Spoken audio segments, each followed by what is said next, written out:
So these holy ones, they went through what you're going through. And they believed in something, and the whole family does not believe in it. What do you do then? What is it that you want? You want them to believe? Allah is going to make them to believe. He is the turner of hearts, not you, not me, not anyone. You're living with them. They're your father, they're your mother. You respect them, but they don't believe in the way that you believe. It's okay.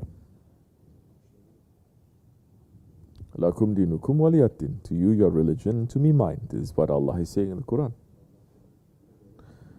Are they respecting you and loving you despite your belief? Yes, they are. Then you should find some common ground. Don't find conflict. Find common ground and stay on those common grounds and live properly. If they don't believe in what you're believing in, and you are the one who's always bringing up what you believe and they don't believe in it, pull that away.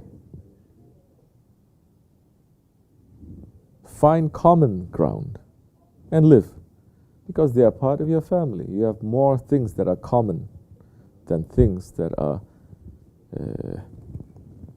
different. They love you, they respect you. It is obligation in Islam to love and to respect them. You cannot force anyone. And in Islam, especially in Tariqat, forcing doesn't mean pushing down. It doesn't mean pushy too. It means to do something, to say something without permission.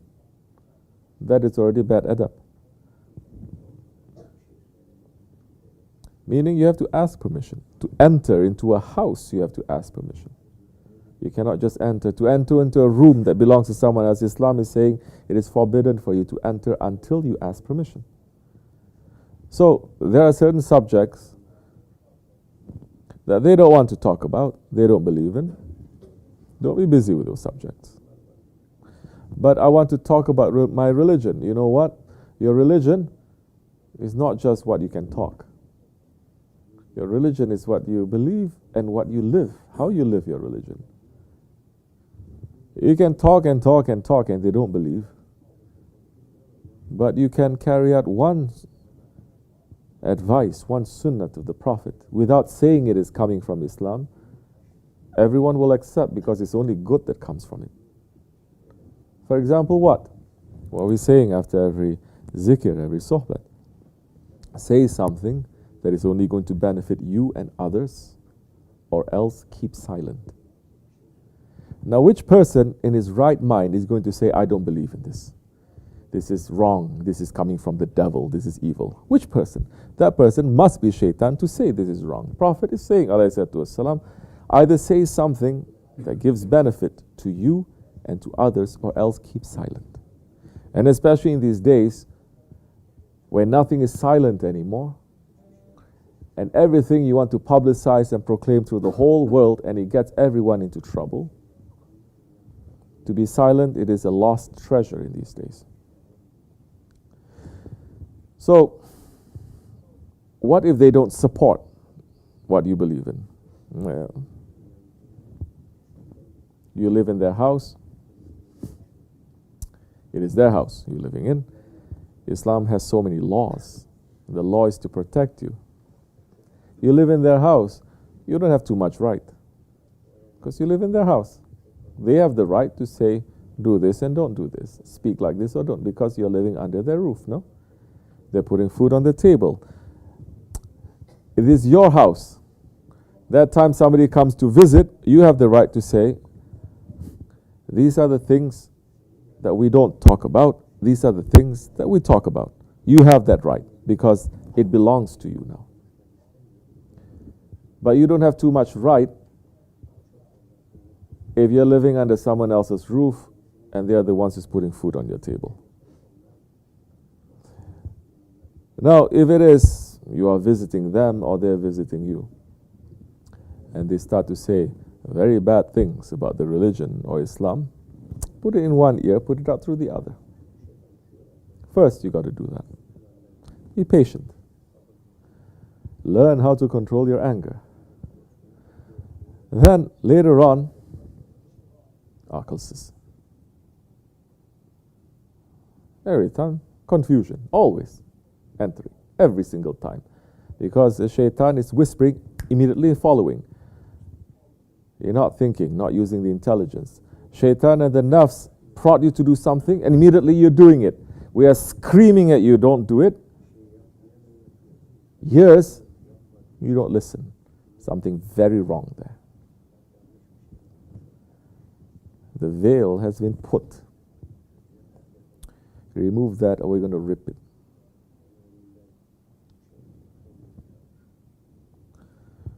Now, if they are doing things to make you feel really uncomfortable, and they are saying things and it hurts you in so many ways, Islam is saying, everything that you're doing, look to the life of the Prophet, look to the life of his companions, follow it from there.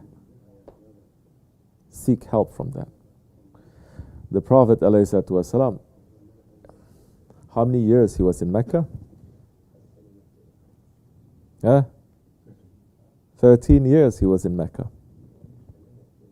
His own hometown, amongst his family, amongst people who loved him.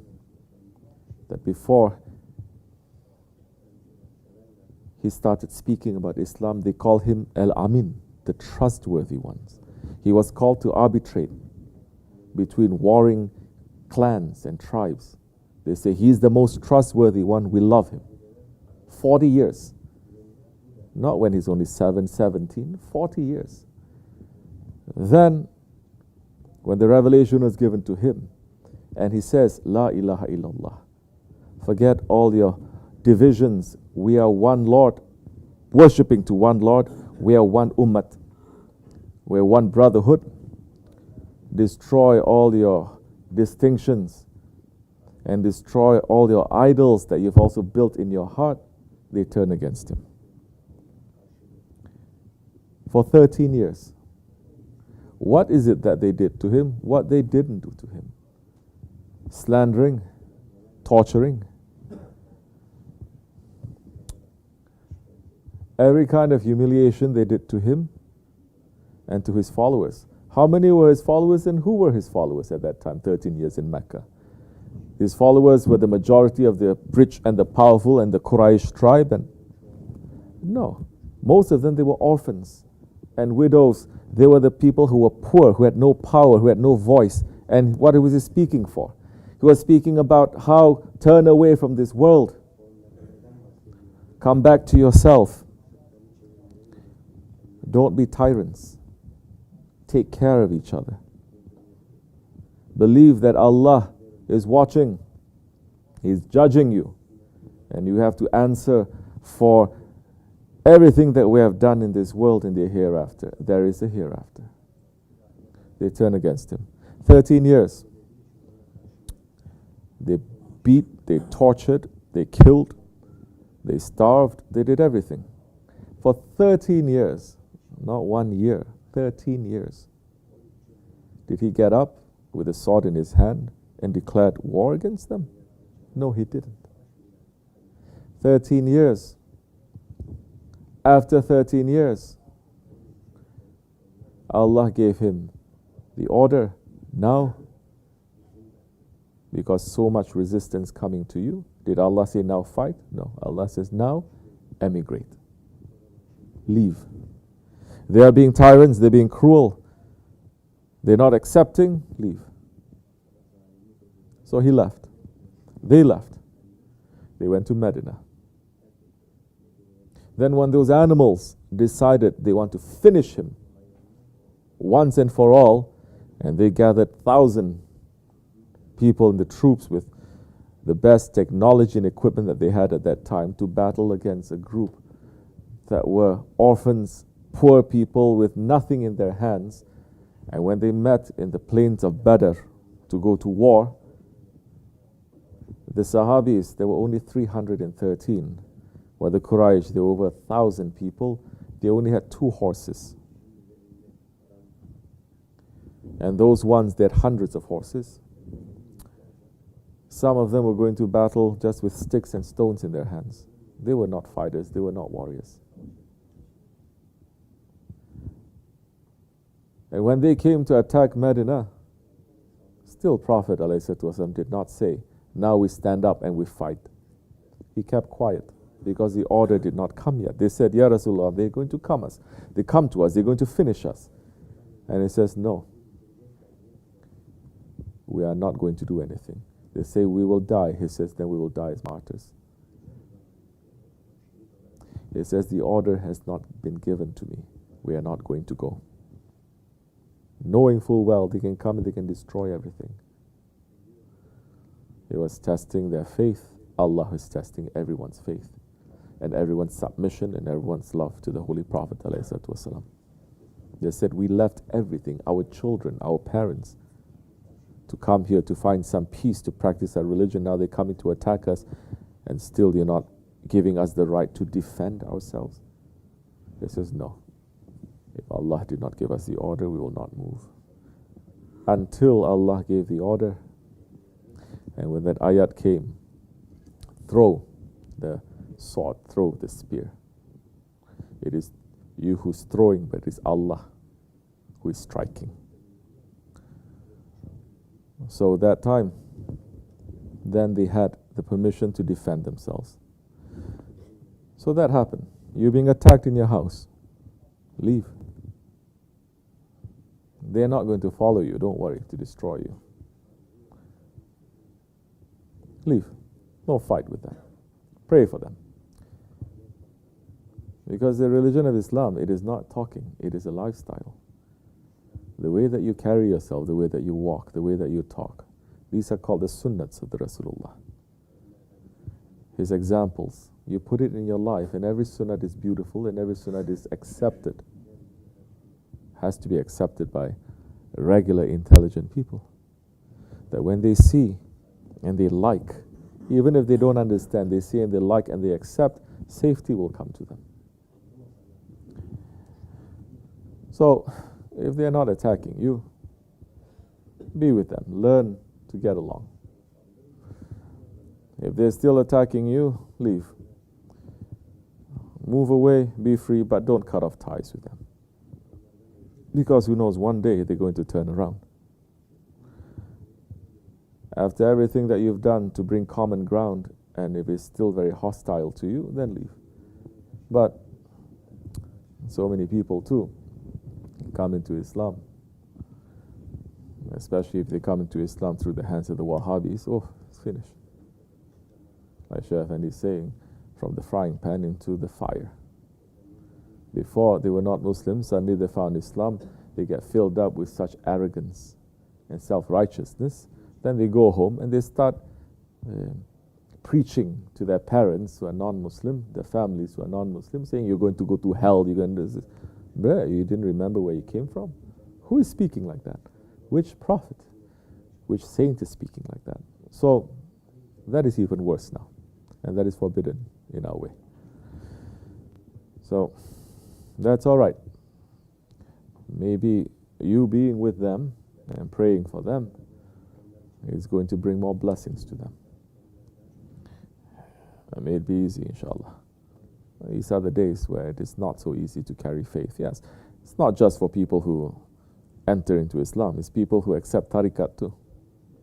People who are Muslims, been Muslims. You all know what I'm talking about. You accept tariqat, you accept the shaykh, suddenly you see your whole family turning against you. You see all your friends turning against you. What is it that is so weird? And 100%, not 99, 100% of these ones who are against, they never once come to our face to sit in front of us and to say, why is this like this? Why is this like that? To question. But they know behind our backs to slander and to speak and to lie and to complain. Never they come. We say, we don't know anything, but if you have questions, You don't understand? Sit in front of us like a human being and ask. We may give you some answer. Never. They're happy just to make fitna and confusion behind. So, what can we do? This is Akhir Zaman. Inshallah, one day they will come around. May Allah make it easy. Fatiha.